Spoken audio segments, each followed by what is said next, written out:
is going on, guys? Ryan O'Toole back here again, and welcome to episode 10 of the Endgame series. Thank you guys so much for watching the previous episode, episode 9, which was Captain America the Winter Soldier, with my cousin Patrick Preston. Thank you guys so much for watching that. I had a great time talking about that film. That was one of my favorite films in the MCU. And now we're talking about another one of my favorite films in the MCU. That is Guardians of the Galaxy, which came out in the same year, 2014, directed by James Gunn, starring Chris Pratt, Dave Bautista, Zoe Saldana, Vin Diesel, Bradley Cooper, so much more. Glenn Close, Lee Pace, etc., etc. Big cast, and it's a big movie.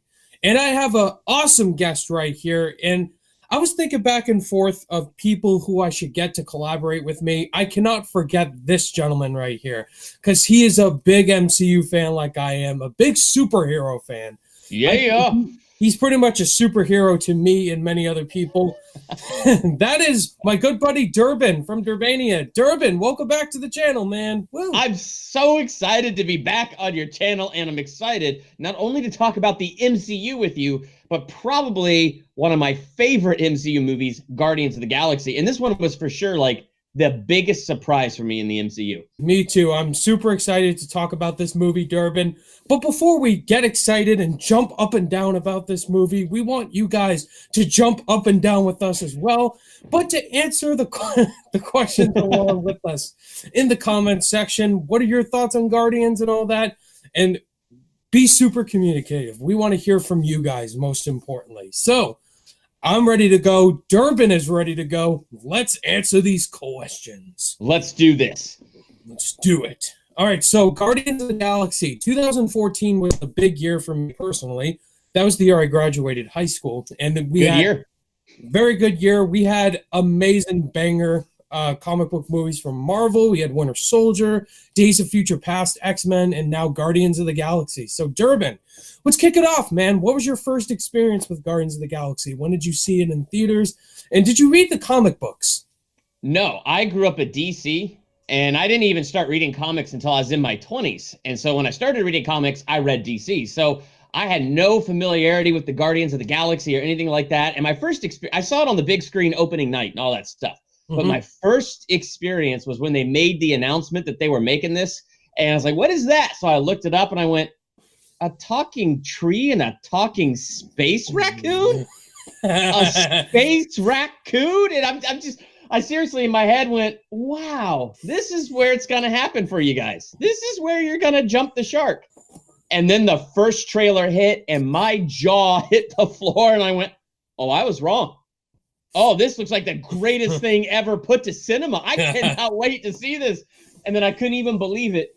The film did not let me down. Every trailer kept getting better than the next. And then the film itself was so good. It not only lived up, it went beyond the hype of those trailers. Absolutely, man. I'm on the same ballpark with you. So my first experience with Guardians of the Galaxy, just like you, never heard of these characters, never read the comic books. And so going in, after the hype of Winter Soldier, I was just wondering, how is this film going to top the greatness of Winter Soldier? And so watching the trailers, I was excited for it, but then I was like, okay, how is this movie going to be any good? Is this going to be Marvel's first fail, bomb, and all that? And I saw this movie opening night with a bunch of people, of course, with my popcorn ready to go. Oh, yeah. And I had the best time of my entire life. The first Guardians of the Galaxy is one of my top 5 favorite movie theater experiences of all time. Like, my theater was laughing, cheering, and crying at the end. It was just an amazing experience. It is mind-boggling how the flow of that movie all just worked. I mean, the cast was perfect together, the direction was great,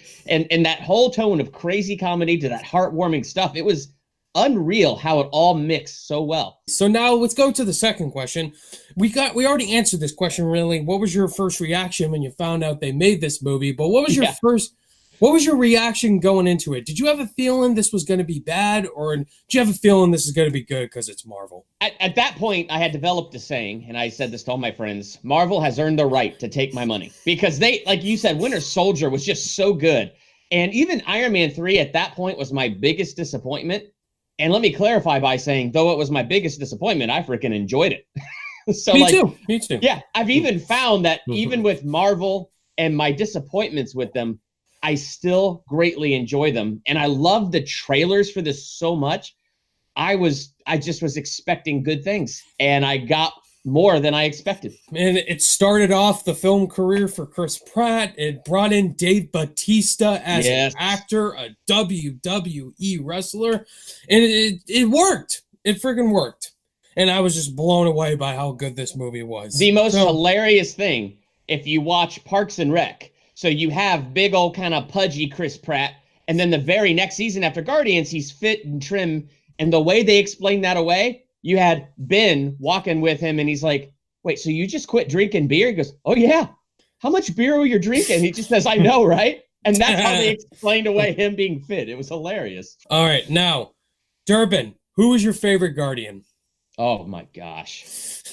You Tough couldn't have question. asked a harder question, but honestly, I think I'm gonna have to go with Rocket. There's something about that guy. I just get him. I mean, he is outlandish. Yeah. He's hilarious. He's the Iron Man of the group. He has so many of those positives, but then, he just kind of lives with this broken heart because he's this little teeny tiny science experiment, and he's very insecure about being called a rabbit and a raccoon and any other little woodland creature or a trash panda. Like he just pet. Yes, A pet. he can't handle it. So he makes up for that insecurity with a really big personality, but that personality is also pretty darn hilarious. So I don't know. There's something about Rocket that, as much as I love all the other characters, there's something about him. I connect with him. Rocket's fantastic. Like Bradley Cooper as the voice is just perfect. Oh yeah. 12%? Ha ha ha ha! It's real. I had to do my Rocket impression right there. That was a good one. I like that. That was good. But my favorite Guardian is Drax. Yeah, he's good. Drax is my really favorite. good. I love Drax in the first Guardians of the Galaxy movie. I did have issues with Drax in Volume 2, but in Volume 1 he was my favorite character in that whole film. When Drax get introduced, it's such a great introduction to that character. Yes, You it is. dare. Finger to the throat means death. Means death. Why would I put my finger on his throat? Why would I want to slice his throat? I'll cut it clean. But yeah, Dave Bautista is perfectly cast in that role. It's kind of sad that he's probably not going to come back because of James Gunn's firing. But man, this is the Drax I want. A badass Drax and a funny Drax. And he's so badass in this movie. And his introduction is great. I love when he beats up all the security guards and go, yes, yes, yeah. And nothing goes over his head, for he is too quick. Nothing goes over my head. I have strong reflexes. I can catch it. There's so many quotable lines. We'll talk a lot more. Oh my god. And I also love Groot too. I am Groot. Really, no Guardian is bad. Like, all of them are so good. Oh, I totally agree. Got choked up with "We Are Groot." Oh my gosh. Groot. Oh my goodness. That ended, man. All right. Now, Durbin, here's a tough question. If you could pick one part to this movie, what made this movie work? If you can only pick one thing about it. If I could only pick one thing about it, it is the 5 main cast members. If I had to pick one thing, it is those 5 Guardians. I don't know, like, without their personalities meshing together the way they meshed together, the way they played off of each other, that would not have worked. And anybody else in those roles just would not have worked. It's those characters, it's those actors, it's how they played off of each other. I mean, the rest of that movie could have been terrible, but just to have them would have made it great, I mean, it was, to me, that's what made it work. Great pick, man. The cast, without them, if you don't have charismatic leads or likable leads, then the movie will just be dull and forgettable altogether. Like, all of them completely work. Chris Pratt, Zoe Saldana, Batista, man, everybody is just so good. And it was awesome to see Chris Pratt carry that. To go from situation comedy Parks and Rec to muscular leader of a Marvel film, he carried it well. I agree. Star-Lord commanded the whole entire screen. He has a very sad backstory with the death of his mother and all that. And he's the one leading the Guardians. And of course, he has the Walkman, listens to a bunch of 80s music. Oh, yeah. I would pick also the soundtrack is what made this movie work as well. Yes. But my pick is James Gunn. I think James Gunn as the director made this work completely. Because James Gunn is a great screenwriter. I know Hmm. he's done some. I forgot what was that one thing he did. Um, Slither. Yeah, I think Oh he did yeah, I remember Slither. that. That Hmm. definitely worked. He also wrote a lot of great comedies in the past, and Hmm. just his comedy. The Yeah. script to this movie is so good. It's Oh, one I of my totally agree. top five favorite MCU scripts of all time. Like Gunn adds his normal nostalgic 80s vibe to this whole entire film, of course, with the soundtrack. It's great. And just the witty dialogue between all the characters is what makes it so memorable, Oh yeah. makes it so entertaining. And the soundtrack is amazing. Like all the songs I listen to constantly. Oh, Yes. like you Or how can't about not. that trailer? Hooga chaka, Hookah, hooga. hookah, Yeah, I mean, I was like, hookah, yeah, I got to see that. eh, eh, what's the matter? And we're not going to get Yeah. copyrighted. But anyway, you guys get our points. The soundtrack is absolutely killer, and the score Oh is man. amazing. Tyler Bates, everything. So now let's go to the next question, Durbin. Let's All talk right. about our favorite scene. What is your favorite scene in this film? Why are you asking so many hard questions of me? Oh my I gosh, get that so much. my favorite scene. Well, one of them, you did a great impression of it, was the 12%, where he's trying to give his plan, 12%. and that whole conversation, like the mixture of the severity and heaviness of it with all of the comedy of Chris Pratt just trying to get his plan out there and the Trying to difficulty of be that. Bill Belichick there. Yes. Oh, and then you have Drax not even paying attention. That was like 5 seconds ago. I wasn't even paying attention. Yes.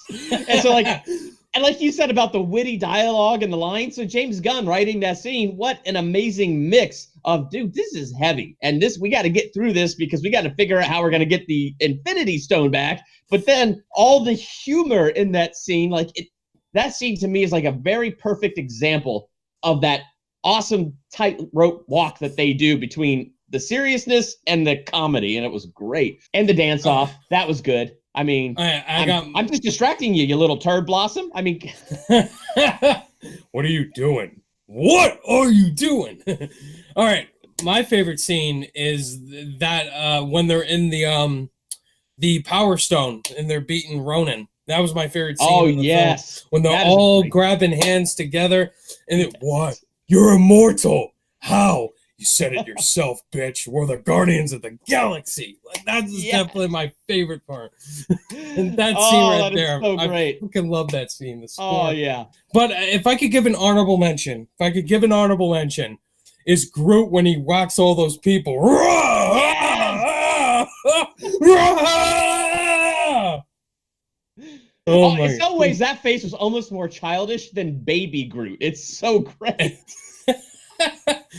Oh my god, that scene was amazing. Oh, All right, now let's talk about our least favorite scene. Is there really a least favorite scene in this film? uh, that's so hard. That's harder than what's your favorite scene. I have to pick between a bunch of great scenes. Dang. Man, if I had, okay, hold on, give me a second. Let me think about that. Least favorite. I have no idea. That movie just flowed together so well. You go first, and let me see if I can just piggyback off you and rip off what you're saying, and then make it sound like it was an original thought. uh, any scene with Ronan, pretty much, is probably you could say it's a least favorite scene. Probably when he tries to one up challenge Thanos in the film. When he's like, Yeah. "You call me boy, I will unfurl 1,000 years of great justice on Senna." It was just really over the top. Oh man, Ronan was boring, but I'm just not as tough on him because I just kind of ignore him. Everybody else is so good in that movie, and to me, he's just in the background to be the conflict, and it works just enough. But yeah, I guess that would be a negative since I don't pay that much attention to Ronan. I would say that would probably be my least favorite scene. Now let's talk about Ronan, since that's my next question. All what right. was your opinion on Ronan the Accuser? Is he forgettable, or is he underrated? I think for me, he's a mix between being underrated and forgettable. Because I get it, his performance is incredibly dry, it's very emotionless. But I also think he's a little bit underrated. I mean, gosh, he either has the courage to say what he says to Thanos, or he's just incredibly stupid. And he's full of himself saying what he's saying to Thanos. So I go back and forth because it's flat, but at the same time, there's an interest in the fact that he's so stupid. He says what he says to Thanos. That's kind of interesting by itself.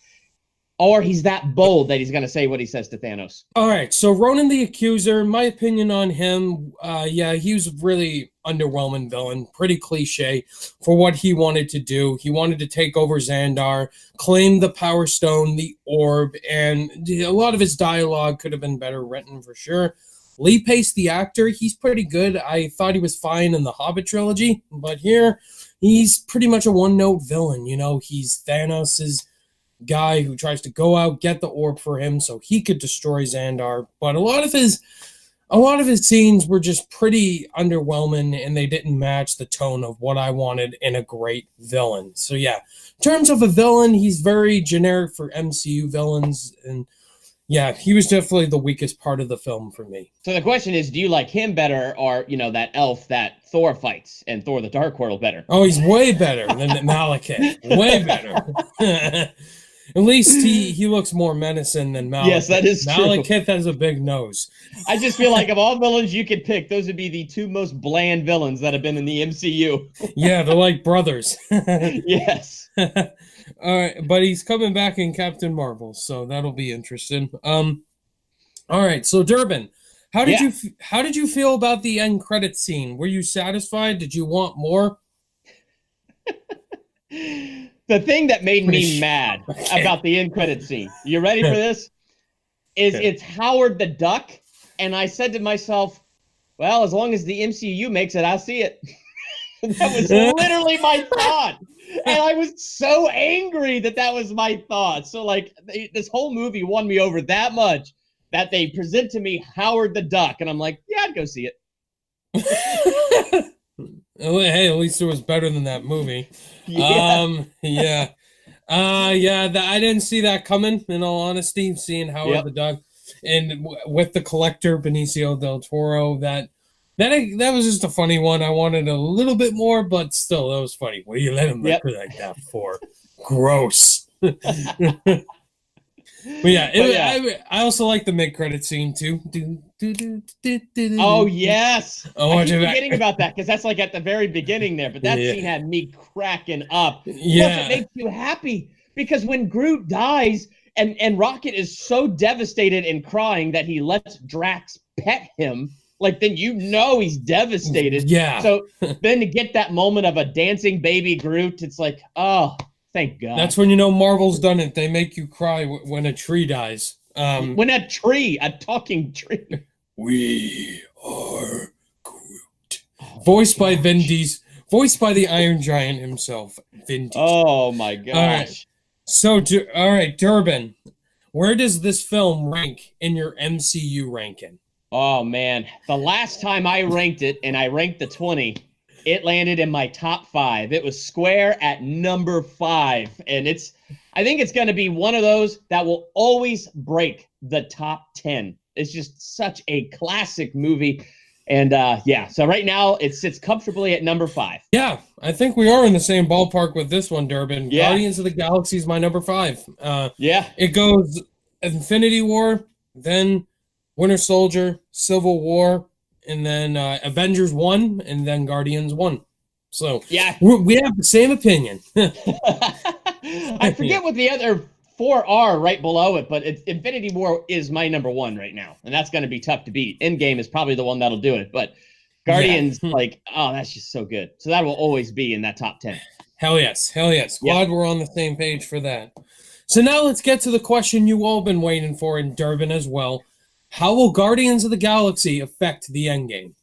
Oh, man. That was tough, Ryan. You sent me that question, and I had to really sit there and think about it. But the thing that I've come up with, how I think it's going to affect them is, first off, we got spoilers in that Spider-Man trailer that people are going to be undissolved, which is kind of a given. People are going to come back. Just the question is how, and what is the sacrifice that will bring them back? So that makes me very curious. But here's what we've seen in Guardians of the Galaxy. They brought the Ravagers together. Peter Quill was able to get them all together and unite against a common foe. Since since they freaking destroyed Xandar to get that Power Stone, I think he will be able to get those Ravagers together easily. And they will come together and be a huge like space fight when we get to the end. So we're going to have some huge Thanos fight, major sacrifice going on, but we will have the Guardians having got together the Ravagers for some massive space fight and possibly some crazy invention from Rocket that will finally utilize that one dude's fake eyeball that he's been joking about trying to get a hold of this entire time. So that's your theory. That is my theory. I hope that happens. I hope that happens. Durbin's right, guys. That would be awesome.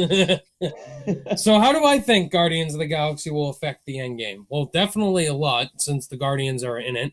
We definitely know that majority of the Guardians are coming back, like Star-Lord, Gamora, yep. hopefully Gamora.